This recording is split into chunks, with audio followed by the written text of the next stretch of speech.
What's up guys, welcome to Vintage Genetics, where it is all about classic bodybuilding. And today we'll be doing a Q&A.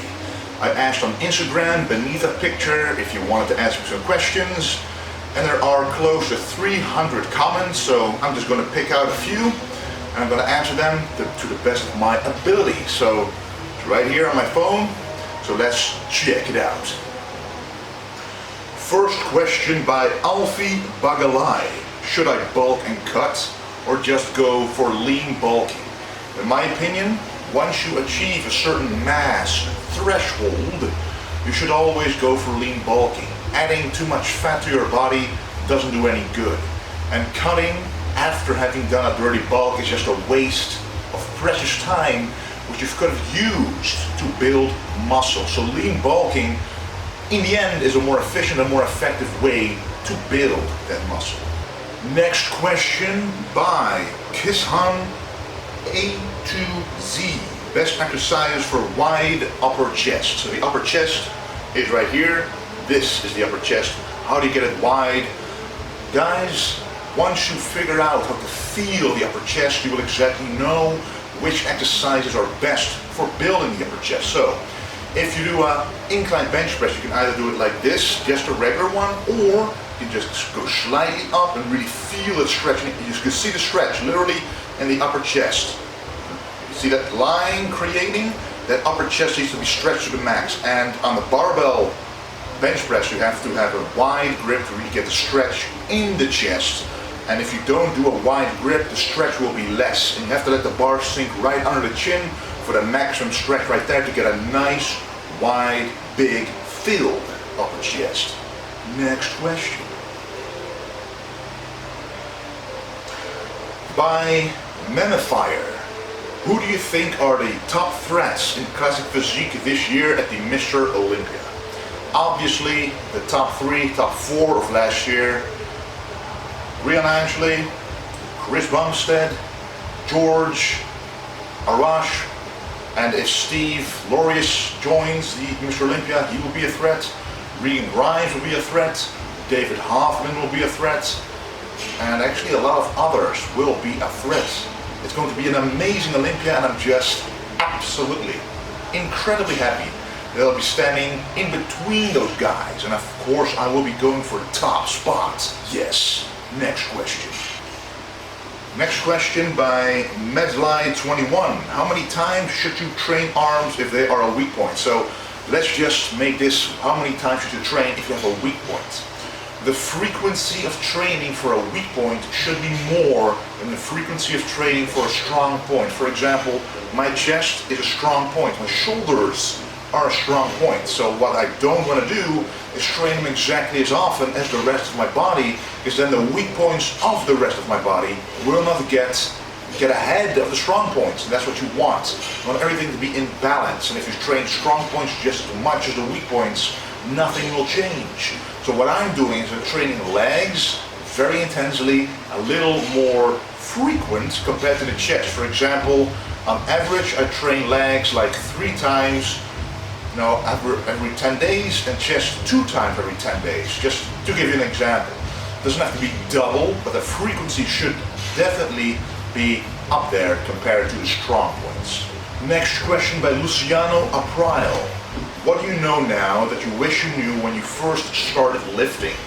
I want to know how badly nutrition can affect your progression. And with that I mean how much of a positive effect nutrition has. Training, when you get started, you think that is the most important thing there is.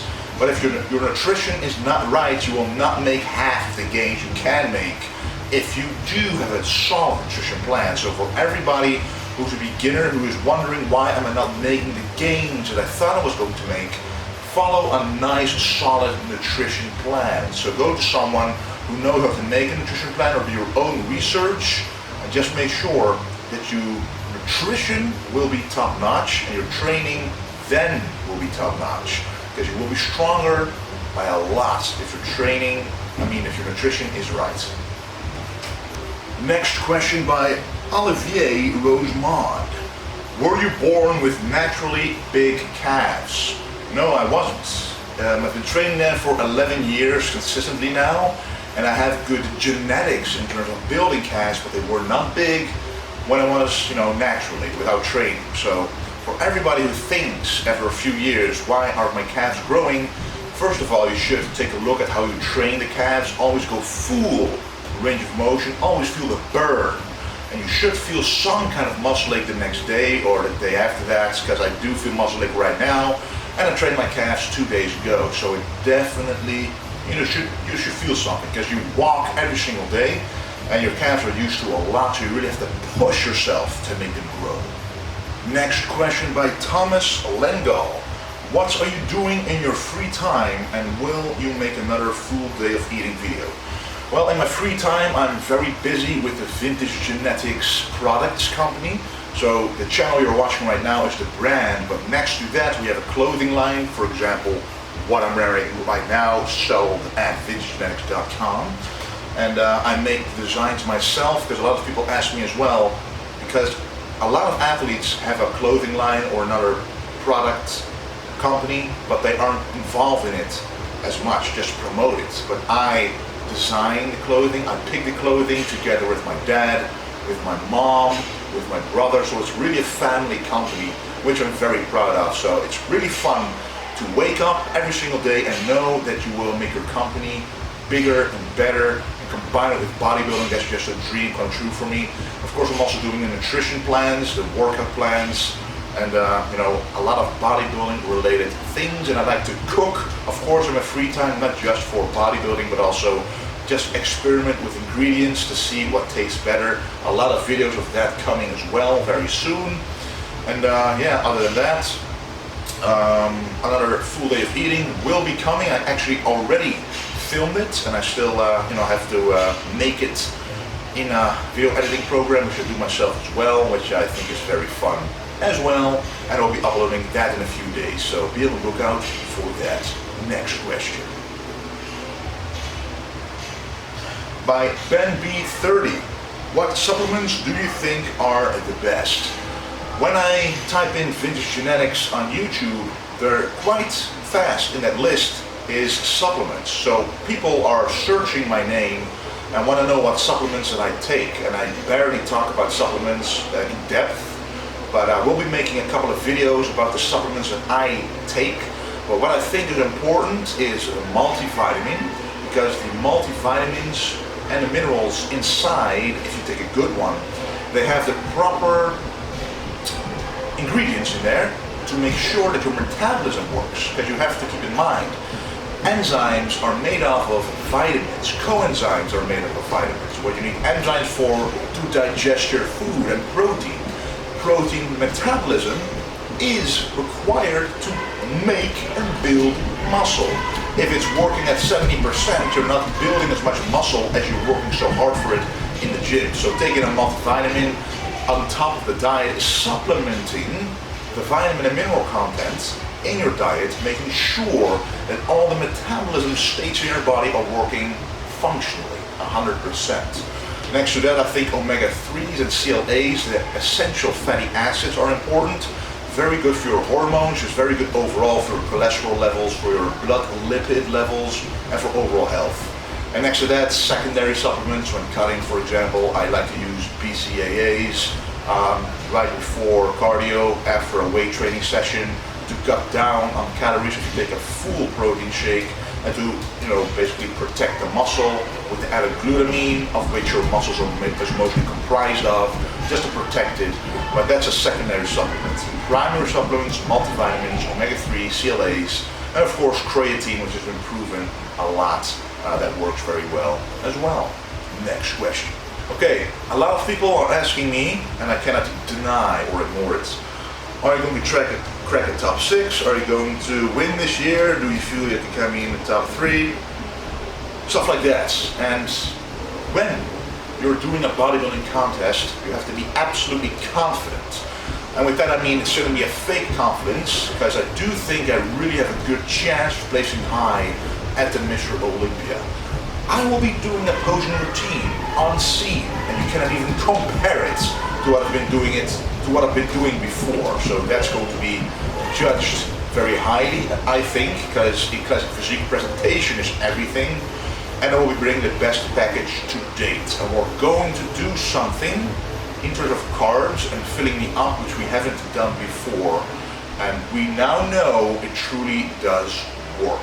I need to be fuller on stage and more conditioned, and the tan will be perfect because I'll be doing the same tanning as the rest of the guys, so do not worry about that.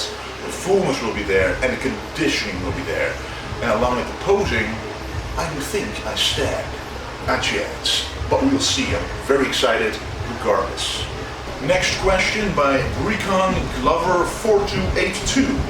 How do you deal with digestion problems while preparing for a competition?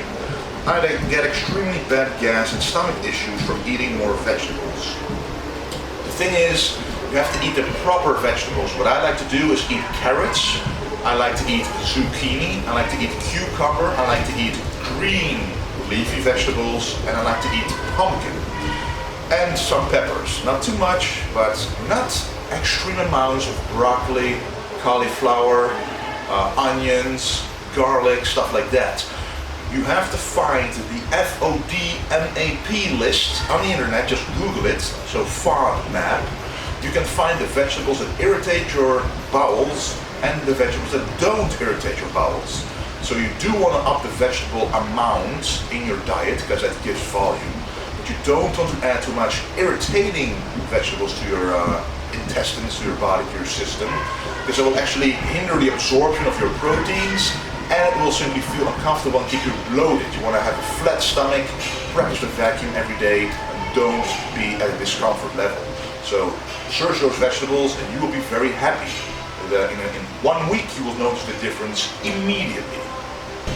Next question by Nat Scales. As Vintage Genetics grows as a company, will you consider expanding and taking on athletes as a way of branching out? By the way, the sound that you're hearing, I'm right now at 100% Fit Gym in Best in the Netherlands, and there's a lot of lessons going on, boxing lessons, bodybuilding lessons, CrossFit lessons, so there's a lot of noise right here, but I love the intensity. Anyway, to answer that question, when it expands far enough, and right now it's not at that level yet, we will be taking on athletes for sure. I've seen a lot of good classic athletes on Instagram, on bodybuilding stages in the Netherlands as well, and do not ever come to me asking if you want to be part of the Vintage Genetics brand, because that's not the right way of doing it. I will come to you if you prove yourself to be good enough. And just a tip to all you guys who have potential, don't take on contracts too early, guys. A lot of people come to me right now before the Olympia asking me if I want to be part of their supplement brand, of their clothing brand, of their product brand.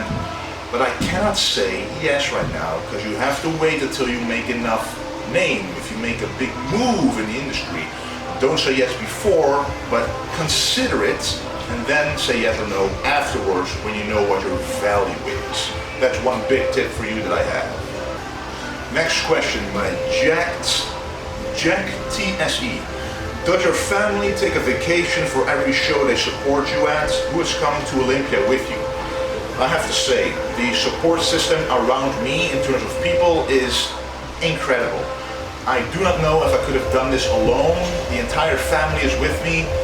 For example, coming to the Olympia, my mom, my dad, my brother, my girlfriend, her parents, my uncle, my aunt, my niece, the girlfriend of my brother, her parents, my coach, perhaps his wife, their children, they're all coming to support me and to witness the Olympia is just amazing. And really from the start, my family has been helping me with bodybuilding since the very first show, so it's not a vacation, but it's actually showing their support, because it's not cheap to go to America from the Netherlands, to get the plane tickets, to get the hotel, to get the food.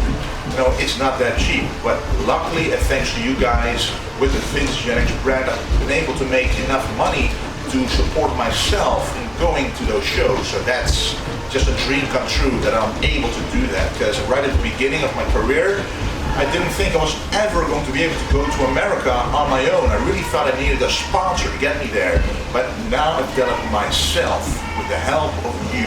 That is truly, I appreciate that by a lot. But yeah, my family supporting me, and every time I have a competition, they come with me, support me, so I truly do appreciate that. Last question, and an interesting one by Hayes092895. Do you think you will ever return to the open bodybuilding stage? Quite a lot of people ask me this question, and to be honest, only if the criteria change for open bodybuilding I will. You have to remember, in the Netherlands I did open bodybuilding, but for 3 years I was a junior bodybuilder because I had a lot of talent and a lot of muscle mass for a young guy. I won pretty much every junior show. So in the Netherlands I did a lot of open bodybuilding, as I said, as a junior first, but then after a while I started to notice that when I did an open bodybuilding class as a super heavyweight, I'm quite tall, and if you're tall you have to be really big to compete with those guys, because most they are a lot shorter than me, and they look a lot bigger immediately compared to me, because I simply have to weigh a lot more than them to compete with them. So what I relied on was my classic bodybuilding look, which I knew the judges liked, and then I did win an overall show at the highest amateur level in the Netherlands doing open bodybuilding, which I was very pleased about. But to me, Classic Physique, it really is about classic bodybuilding. So only if the open bodybuilding class has an unlimited weight restriction, or no weight restriction, but focuses on classic bodybuilding, then I will be joining it, because I do think I can add 30 to even 40 pounds to my frame and still look classic. Well, perhaps 30 pounds maximum. But I'm able to retain the physique that I have now, because I'm not really doing my best to gain a lot of mass right now. I'm just doing my best to look my best at the weight for classic physique, because I could easily gain a lot more pounds above the weight restriction if I had to, but if I go too fast, it won't be quality muscle. And it has never been about growing as fast as I can. It has about been growing quality muscle over time. I've been bodybuilding for 11 years, and I know guys who train for 2 to 3 years and already have more muscle mass than me, but they lack the quality, the striations, the muscle density, they lack it. And I just love bodybuilding because of the training at first, and how the nutrition, how it changes your body. It just is amazing to me. And it has never been about growing too fast. It has already always been about the passion that I have for training and the progress that I see over time from putting in more work, dedication, and discipline into the sport. Anyway guys, I will be doing another Q&A, but this time I'll be taking your questions from down below in the comment section. So if you have any questions you still want answered, answer them below. Doesn't matter what it is, but I will choose the best ones and answer those in the next video. And I want to thank you for watching, and do not forget to stay golden.